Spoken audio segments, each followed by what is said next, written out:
Assalamualaikum, semoga Allah merahmati dan memberkahi kalian. Semoga teman-teman semua dalam keadaan sehat walafiat. Setelah salam, saya ingin mengajak teman-teman untuk berlangganan kanal kami agar setiap video baru kami sampai ke kalian. Sekarang mari kita lanjutkan ke ceritanya. Siang itu jalan raya di kawasan pinggiran kota Mojokerto cukup ramai.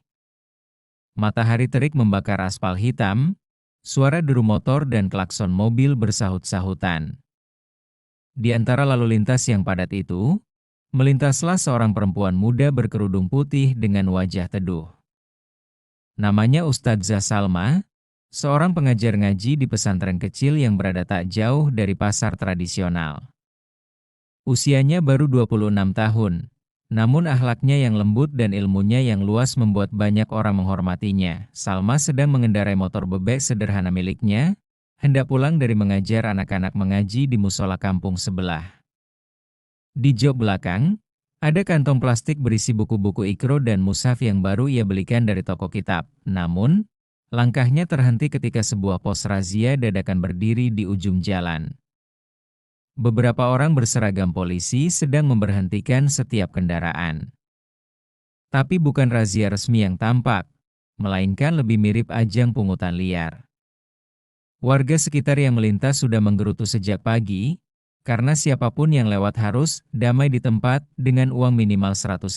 Ketika motor Salma diberhentikan, seorang polisi berbadan gempal dengan kacamata hitam menatapnya dari atas ke bawah.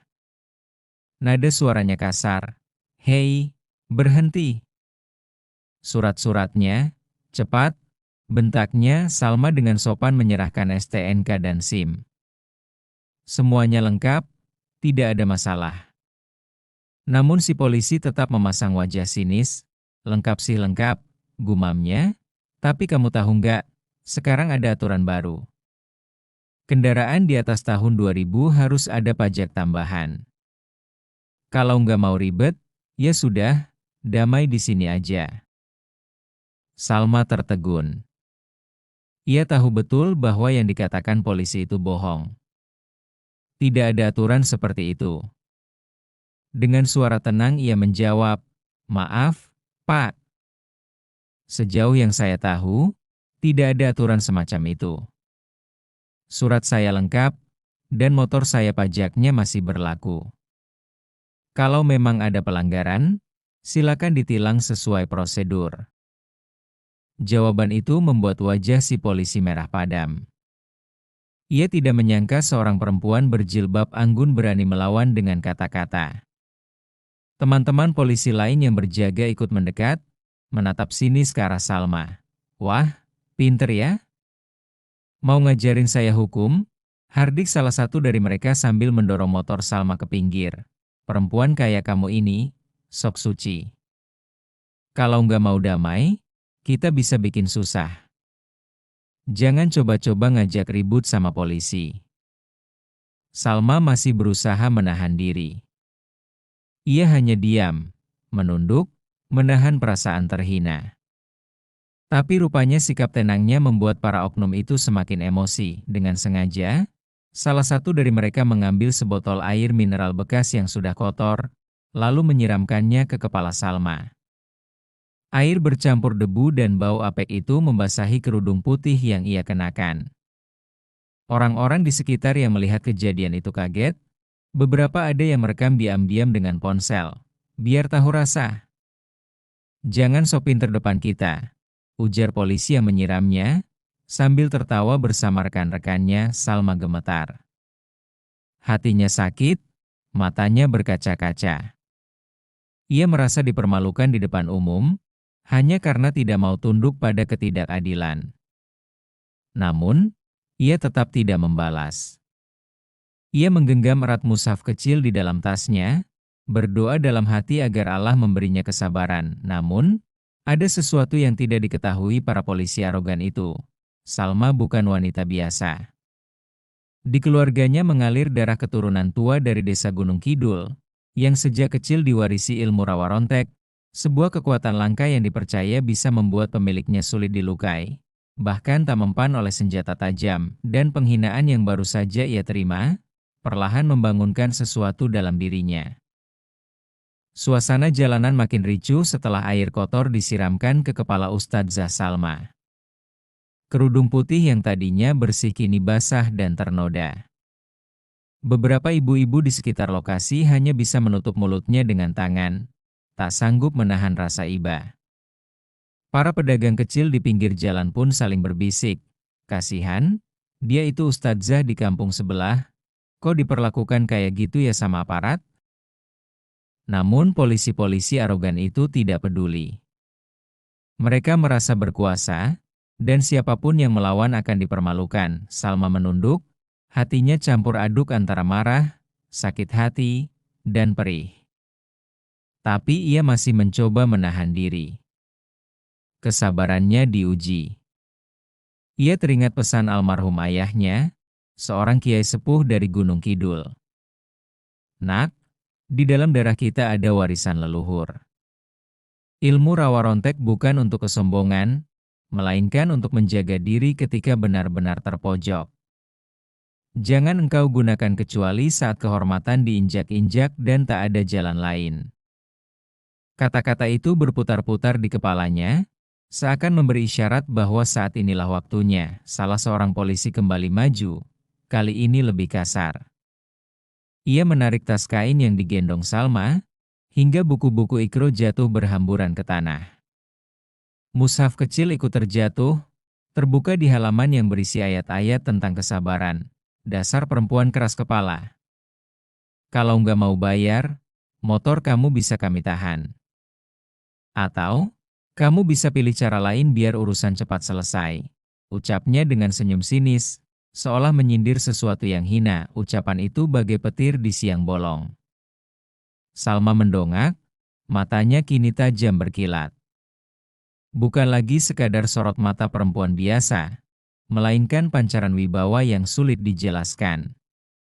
Sejenak, polisi itu tercekat melihat tatapan Salma, meski ia mencoba menutupinya dengan tawa mengejek. Orang-orang di sekitar semakin resah. Beberapa pemuda kampung berbisik ingin turun tangan, tapi mereka takut jika nanti malah ditangkap dan dituduh melawan aparat. Salma pelan-pelan menghela napas. Jemarinya yang gemetar mulai mengusap kerudung basahnya. Tiba-tiba, hawa aneh terasa di sekelilingnya. Angin yang tadinya diam, berembus lirih, membuat dedaunan di pohon sekitar bergetar. Seakan alam pun ikut merasakan getirnya hati Salma. Tiba-tiba, salah satu polisi lain yang berdiri tak jauh dari sana merasa merinding. Bro, kok gue ngerasa aneh ya? Kayak dingin gitu." Namun temannya menepis, paling lo takut sama perempuan berjilbab ini? Hahaha, dasar lemah." Salma memungut mushaf kecilnya dari tanah, lalu memeluknya erat di dada. Bibirnya bergetar membaca doa lirih, suaranya nyaris tak terdengar tapi memberi getaran aneh bagi yang ada di dekatnya. Wajahnya kini tidak lagi sekadar sedih. Ada wibawa lain, semacam aura yang tak bisa dipungkiri. Orang-orang yang menonton mulai merasa ada sesuatu yang luar biasa sedang terjadi. Polisi gempal yang sejak awal memimpin razia palsu itu tampak makin tersulut emosi. Ia melangkah maju dan menuding wajah Salma. "Berhenti bacot doa-doa segala. Kamu pikir doa bisa nolong kamu? Kalau nggak mau nurut, saya sendiri yang kasih pelajaran." Dengan kasar, ia mencoba menepiskan tangan Salma.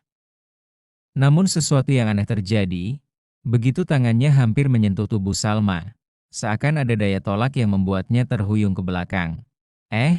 Apa-apaan ini?" Gumamnya kaget. Rekan-rekannya menertawakan, mengira ia terpeleset. Tapi wajah si polisi gempal pucat sesaat, meski ia berusaha menutupi rasa takutnya dengan gertakan baru. "Dasar perempuan jadi-jadian. Jangan sok aneh kau, kalau perlu." Belum sempat ia menyelesaikan kalimatnya, tiba-tiba suara keras terdengar. Brak!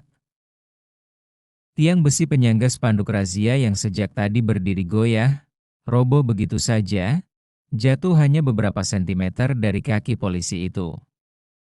Semua orang terperanjat. Salma masih berdiri di tempatnya, wajahnya teduh tapi sorot matanya penuh keberanian. Ia tak bergerak sedikit pun, namun jelas ada sesuatu yang melindunginya. Orang-orang sekitar makin yakin, ini bukan kejadian biasa. Di balik kelembutan seorang ustadzah, ternyata ada warisan kekuatan leluhur yang mulai bangkit. Rawa rontek, dan para polisi arogan itu baru saja menyentuh batas kesabarannya. Suasana jalanan yang semula ramai kini berubah tegang. Warga sekitar yang tadinya hanya menonton mulai berkerumun lebih rapat. Beberapa dari mereka merekam diam-diam dengan ponsel. Video yang kelak akan tersebar luas di media sosial itu baru saja merekam awal dari sebuah peristiwa yang tak akan dilupakan. Polisi Gempal yang tadi nyaris tertimpa tiang besi berdiri dengan muka merah padam. Ia merasa dipermalukan. Dengan kasar ia menunjuk ke arah Salma. Jangan main ilmu-ilmuan kamu di depan saya. Jangan kira bisa menakut-nakuti polisi. Dua polisi lain maju mendekati Salma, seolah ingin membuktikan bahwa mereka bisa menaklukkannya dengan mudah. Salah satunya mendorong bahu Salma dengan keras. Anehnya, tubuh Salma sama sekali tidak goyah. Polisi itu justru terpental mundur 2 langkah, seolah mendorong tembok baja. Kerumunan orang langsung bersorak kecil. Ya Allah, kok bisa gitu ya? Astagfirullah, perempuan ini bukan orang biasa. Polisi yang terpental itu berusaha bangkit, wajahnya penuh malu. Ia hendak maju lagi, tapi temannya menahan.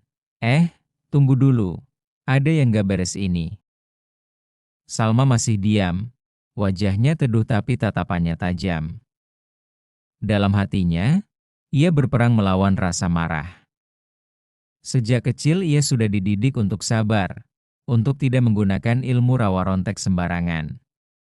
Tapi kini, kehormatannya diinjak, mushaf sucinya dilempar, dan ia dipermalukan di depan umum. Doa-doa yang ia baca semakin kuat. Bibirnya bergetar melantunkan ayat kursi dan doa perlindungan.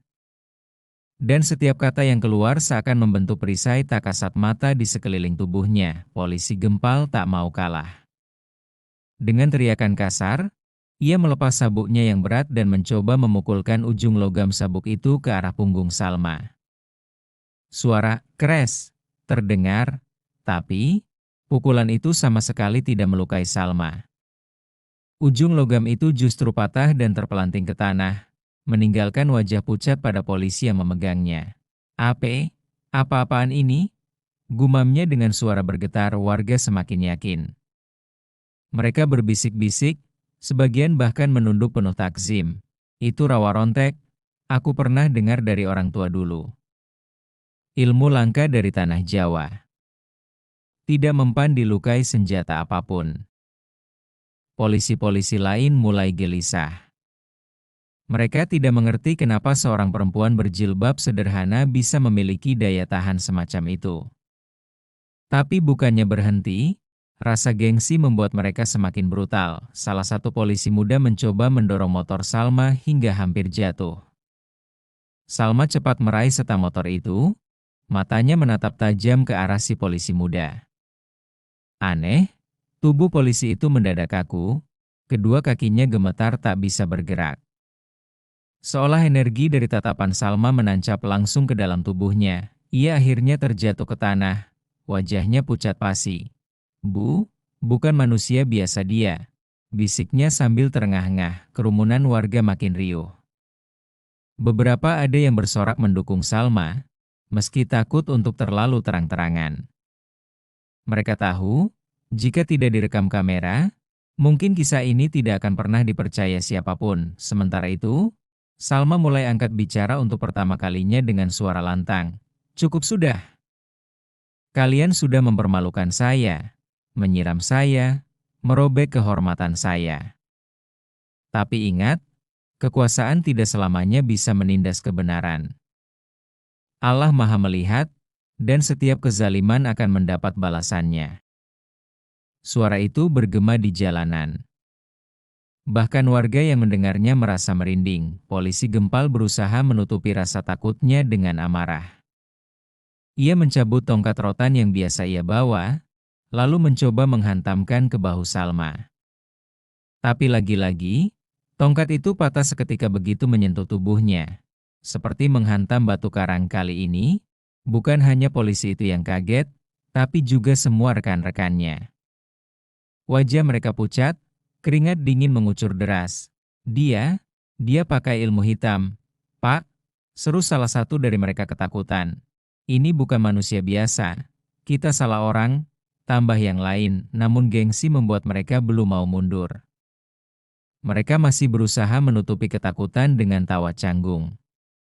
Tapi dalam hati, satu persatu mulai menyesal sudah mempermalukan perempuan ini. Salma mengangkat wajahnya ke langit, berdoa dalam hati agar kesabarannya tetap terjaga. Tapi dalam suaranya ada ketegasan yang tak pernah muncul sebelumnya. Kalau kalian teruskan kezaliman ini, jangan salahkan bila Allah tunjukkan kekuasaannya lewat saya. Hening. Angin berhembus lebih kencang. Kerudung Salma berkibar perlahan, warga yang menyaksikan mulai menunduk. Mereka sadar, ustadzah muda yang sederhana ini ternyata membawa warisan leluhur yang tak semua orang bisa mengerti. Rawa Rontek telah bangkit. Jalanan di depan pos razia ilegal itu kini benar-benar hening. Warga yang berkerumun menahan napas, menunggu apa yang akan terjadi selanjutnya. Polisi-polisi arogan yang tadi penuh cemoohan kini tampak ciut. Tongkat yang patah, sabuk logam yang terlepas, bahkan tubuh rekan mereka yang terpental membuat semuanya kebingungan. Namun ada satu orang yang masih nekat, polisi gempal pemimpin razia. Ia merasa harga dirinya diinjak-injak jika mundur begitu saja di depan seorang perempuan berjilbab. Tidak bisa. Kalau saya mundur, habis sudah wibawa kita. Perempuan ini harus dilumpuhkan, apapun caranya, teriaknya dengan suara serak. Ia meraih borgol dari pinggangnya, lalu dengan kasar mencoba meraih tangan Salma. Namun baru beberapa senti dari tubuhnya, borgol itu tiba-tiba terlempar begitu saja, melayang jatuh beberapa meter ke belakang. Warga yang melihatnya menjerit kecil, sementara polisi itu sendiri terpaku ketakutan. Wajah Salma kini tampak berbeda, wibawanya tak bisa ditolak. Meski matanya masih berkaca-kaca menahan air mata karena dipermalukan, ada kekuatan besar yang terpancar darinya. Aku sudah menahan diri. Aku sudah bersabar. Tapi kalian terus menindas, mempermainkan hukum, dan mempermalukan seorang perempuan yang hanya ingin pulang membawa kitab suci. Apa kalian sudah buta, bahwa kezaliman seperti ini pasti mendapat balasan? Suara Salma bergema. Seakan ada daya gaib yang menyertainya, membuat bulu kuduk semua orang berdiri. Polisi muda yang tadi jatuh terduduk ini menangis ketakutan. Ustadzah, ampun, saya salah, saya ikut-ikutan saja. Katanya terbata-bata sambil memohon, rekan-rekannya pun mulai panik. Beberapa mencoba mundur perlahan, tapi kerumunan warga sudah menutup jalan. Warga kini tidak lagi diam. Mereka bersorak, sudah cukup Ustadzah. Jangan biarkan mereka berbuat seenaknya lagi. Bongkar saja semua kelakuan mereka. Polisi gempal semakin kalut. Dengan wajah penuh keringat, ia masih berusaha menunjukkan kekerasan. Ia meraih sebilah pisau lipat dari sakunya, mengancam akan melukai jika Salma tidak berhenti. Kalau memang kamu punya ilmu sakti, coba buktikan. Bisa nggak kamu tahan ini? Dengan teriakan penuh amarah, ia mencoba menusukkan pisau itu ke lengan Salma. Semua orang menjerit. Tapi, yang terdengar hanyalah bunyi, klang, seperti besi menghantam baja. Pisau itu patah menjadi dua, jatuh ke tanah. Polisi gempal terhuyung, wajahnya pucat pasi. Tangannya gemetar tak terkendali. Tidak mungkin, ini tidak masuk akal. Saat itu, Salma melangkah maju perlahan. Hawa dingin aneh menyelimuti tempat itu, membuat semua orang yang menyaksikan bergetar ketakutan. Ini bukan soal akal. Ini tentang kebenaran. Rawa rontek bukan untuk kesombongan, tapi untuk melindungi diri dari kezaliman. Kalian yang tadi merasa paling berkuasa, lihatlah betapa kecilnya kalian di hadapan Allah. Polisi-polisi yang lain tak kuasa lagi menahan diri. Mereka berlutut, meminta ampun dengan wajah ketakutan. Bahkan sebagian warga yang menonton ikut menundukkan kepala, merasakan kekuatan gaib yang menyelimuti tempat itu. Hanya polisi gempal yang masih berusaha keras menutupi rasa takutnya. Tapi ketika ia mencoba berdiri lagi, tubuhnya mendadak kaku. Kedua kakinya terasa berat, seakan ditahan sesuatu. Wajahnya pucat pasi, lalu ia roboh tersungkur di tanah, tak berdaya. Kerumunan warga langsung bersorak. Ada yang menangis haru, ada yang mengucap takbir, ada pula yang bersujud syukur melihat keadilan begitu nyata di depan mata mereka. Salma menarik napas panjang. Ia menatap semua polisi itu satu persatu. Aku bukan musuh kalian. Aku hanya perempuan biasa, seorang ustadzah yang ingin pulang dengan tenang. Tapi ketika kalian mempermalukan, menyiram, dan menghinaku di depan umum, kalian sudah melewati batas. Ingatlah, kekuasaan itu amanah, bukan alat untuk menindas. Suaranya bergetar, tapi penuh wibawa. Air mata kini menetes di pipinya, bukan karena takut, tapi karena sedih melihat hukum yang seharusnya melindungi rakyat justru dipermainkan. Para polisi akhirnya tak kuasa lagi. Mereka menunduk, meminta ampun di depan Salma dan warga. Polisi muda yang paling ketakutan berjanji akan melaporkan atasannya dan membuka semua praktik pungli yang mereka lakukan. Warga mengangkat tangan mereka, bersorak mendukung Salma. Video rekaman yang diambil diam-diam segera tersebar di media sosial, menjadi viral dalam hitungan jam. Hari itu, nama Ustadzah Salma harum di telinga banyak orang. Ia bukan hanya ustadzah cantik yang sabar dan alim, tapi juga simbol perlawanan rakyat kecil terhadap arogansi aparat. Dan meski ia tak pernah menginginkan kekuatan rawa rontek itu dipamerkan, hari itu semua orang tahu, di balik kelembutannya, ada warisan leluhur yang menjaga kehormatannya. Sore menjelang, Salma pulang dengan motor tuanya. Kerudungnya masih basah, tapi wajahnya tenang. Mushaf kecil yang tadi terjatuh kini kembali ia peluk erat. Dalam hati ia berdoa, "Ya Allah, jadikan kejadian ini pelajaran. Lindungilah umat MU dari tangan-tangan zalim, dan kuatkanlah hamba MU untuk tetap sabar di jalan MU." Dan doa itu, perlahan, menjadi penutup kisah penuh makna tentang bagaimana kesabaran seorang ustadzah diuji, dan bagaimana keangkuhan akhirnya tumbang di hadapan kebenaran.